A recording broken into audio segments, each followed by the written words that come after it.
अकोला जिल्ह्यातील मोरगाव भाकरे येथील शहीद जवान प्रवीण जंजाळ यांच्या अद्वितीय शौर्याचा देशाने गौरव केला आहे। काश्मीरमध्ये दहशतवाद्यांविरुद्ध लढताना सर्वोच्च बलिदान देणाऱ्या प्रवीण जंजाळ यांना मरणोत्तर कीर्ती चक्र प्रदान करण्यात आले। अकोला जिल्ह्यातील मोरगाव भाकरे गावचे सुपुत्र आणि महार रेजिमेंटच्या पहिल्या बटालियन राष्ट्रीय रायफल्सचे शिपाई प्रवीण प्रभाकर जंजाळ यांना मरणोत्तर कीर्ती चक्र प्रदान करून देशाने त्यांच्या शौर्याला सलाम केला आहे। राष्ट्रपती भवनात आयोजित विशेष रक्षा अलंकरण सोहळ्यात राष्ट्रपती द्रौपदी मुर्मू यांच्या हस्ते हा प्रतिष्ठेचा सन्मान प्रदान करण्यात आला। शहीद प्रवीण जंजाळ यांच्या वतीने त्यांच्या पत्नी श्यामबाला जंजाळ आणि आई शाहू जंजाळ यांनी हा पुरस्कार स्वीकारला।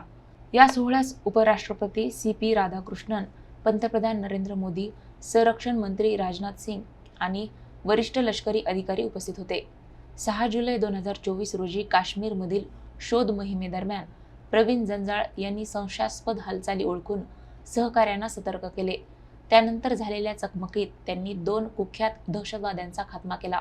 गंभीर जखमी असूनही शेवटच्या श्वासापर्यंत लढा देत त्यांनी मातृभूमीसाठी सर्वोच्च बलिदान दिले।